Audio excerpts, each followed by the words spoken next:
लाइए भैया मेरा पिज्जा दे दीजिए। देता हूँ। भैया थोड़ा जल्दी करिए। अब मैंने ऑनलाइन पेमेंट कर दी थी पिज्जा। ऑरिगेनो और सॉस तो इसी में है ना? ठीक है। वैसे आप कुछ बोल क्यों नहीं रहे? मॉडर्न होके हाथ जोड़ रहे हैं। तो कुछ समझ में नहीं आ रहा है क्या चल रहा है। पेमेंट मैंने इसकी कर दिया, ठीक है ना? ये इतना हल्का क्यों लग रहा है मुझे? पिज्जा पूरा तो है ना? हाँ पूरा है, एकदम पूरा का पूरा है, इसमें से कोई दिक्कत नहीं है। आप ऊपर ले जाकर देख लीजिए। एक सेकंड भैया, अब तक आप कुछ बोल ही रहे थे, अचानक से आप बोलने लगे, क्यों? हाँ ये अच्छी बात आपने पूछी। लोग पूछते रहते हैं। वो दरअसल आप लोगों में वो मौन व्रत होता है ना, वैसे ही हमारे में ये व्रत होता है। अभी व्रत खत्म हो गया तो बोल दिया। कुछ समझ में नहीं आ रहा। पेमेंट कर दिया इसकी मैंने, ठीक है ना? जी शुक्रिया, चलता हूं। मैडम 1 मिनट रुकिए। हाँ जी भैया बोलिए। मैम आपको कहीं जाने की जरूरत नहीं और ये पिज्जा खाने की तो बिल्कुल जरूरत नहीं है। क्यों भैया? मैं पिज्जा क्यों नहीं खाऊंगी? ये पिज्जा मैंने ऑर्डर किया है। मैं जानता हूँ आपने पिज्जा ऑर्डर किया, लेकिन आप जानती भी है इसके अंदर है क्या? क्या मतलब इसके अंदर क्या है? पिज्जा ऑर्डर किया तो पिज्जा ही होगा ना? मैम जरूरी नहीं है जो बात आप कह रही हो सच हो। आपको पता नहीं है किस किस्म का इंसान है और कितनी गंदी हरकत करी है इसने। आप जानेंगी ना तो 2 लाफा लगाएंगी इसे। तो कुछ समझ में नहीं आ रहा भैया, क्या बोल रहे हैं आप? मैडम पिज्जे का डब्बा खोल के देखिए, आपको पता चल जाएगा।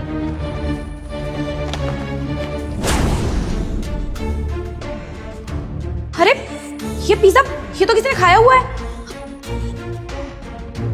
किसी ने नहीं मैडम, इसी ने पिज्जा खाया है। इतना शरीफ बन रहा है जैसे कि कुछ किया ना हो। शर्म नहीं आती तुझे? झूठा खाना खिला रहा है लोगों को और पैसे पूरे ले रहा है। तेरी कंपनी को पता है तू ये सब करता है? तुम्हें शर्म नहीं आ रही? ये क्या हरकत है? तभी मैं बोलूं कि मुझे डब्बा हल्का क्यों लग रहा है और तुम यहाँ पर खड़े होके पिज्जा खा रहे थे मेरा। अरे हमारे घर में डिलीवरी करने वाले हो, तुम लोगों को सैलरी मिलती है ना तुम्हारी, उसके बाद भी तुम लोग हम लोगों के साथ ऐसे फ्रॉड करते हो। मैं ना तुम्हारी अभी कंप्लेंट करती हूँ। अभी बताऊंगी तुम्हारे स्टाफ को कि तुम कैसी हरकतें करते हो। लोगों तक पिज्जा तो पहुंचाते हो लेकिन आधा अधूरा, वो भी आधा खा के।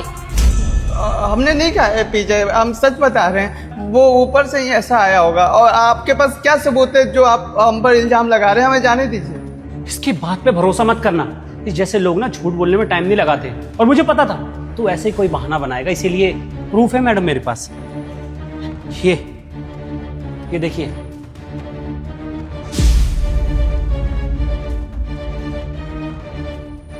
हे भगवान, आपको शर्म नहीं आती है?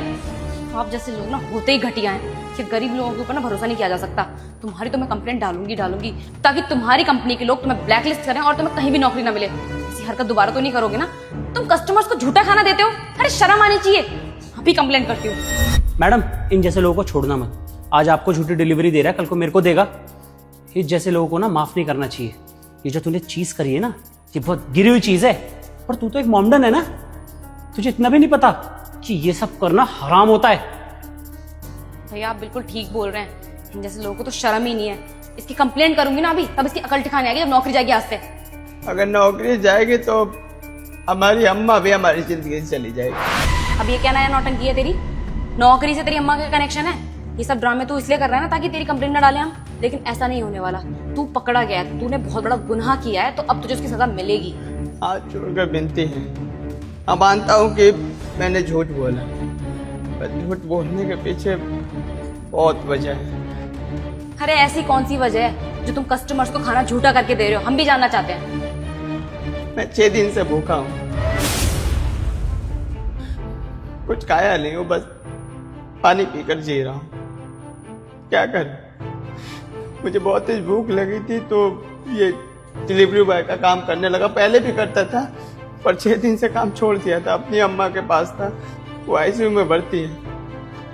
मेरे पास पैसे नहीं है, पाई पैसा जमा कर रहा हूँ ताकि अम्मा का इलाज हो जाए सही से। रोज 2-3 हजार रुपया लगता है, कर्जा लेके इलाज करवा रहा हूँ। मुझे समझ में नहीं आ रहा है क्या करूँ क्या नहीं, इसलिए बहुत तेज भूख लगी थी। आपको आने में 2-3 मिनट लेट हो गया, सोचा कि एक स्लाइड खा लूं। माफ कर दीजिए, गलती होगी पर मजबूर हूं मैं। क्या करूं मैं? भूखे मर जाऊं?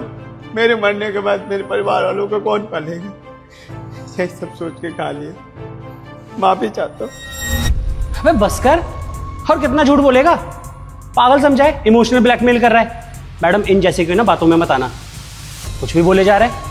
अबे तेरी माँ बीमार है, इसका मतलब ये दूसरों को झूठा खाना परोसेगा? मैडम इसकी बातों में मत आना, घुमा रहा है आपको ताकि आप कंप्लेंट ना करो।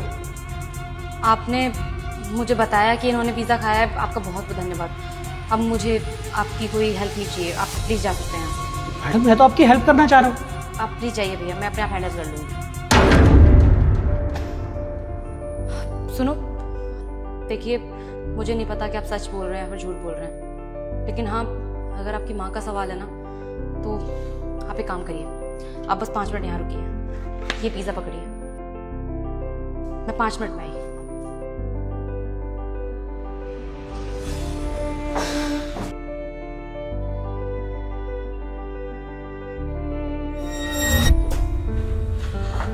भैया आपकी माँ की तबीयत खराब है ना, ये मेरे पास 3 लाख रुपए हैं, ये रखिए आप अपने पास, आपकी माँ के इलाज में काम आएंगे। और आप सोच रहे होंगे ना कि आप एक रैंडम इंसान है और मैं आपकी फिर भी मदद कर रही हूँ, वो भी 3 लाख रुपए की। मैं ये इसलिए दे रही हूँ आपको पैसे ताकि आप अपनी माँ की जान बचा सकें। दरअसल कुछ टाइम पहले मेरे पास पैसे नहीं थे, और पैसे ना होने की वजह से मैंने अपनी माँ को खो दिया। तो मैं नहीं चाहती कि आप भी अपनी माँ को खो दें, इसलिए बोल रही हूँ ये पैसे अपने पास रखिए और अपनी माँ की जान बचा लीजिए आप।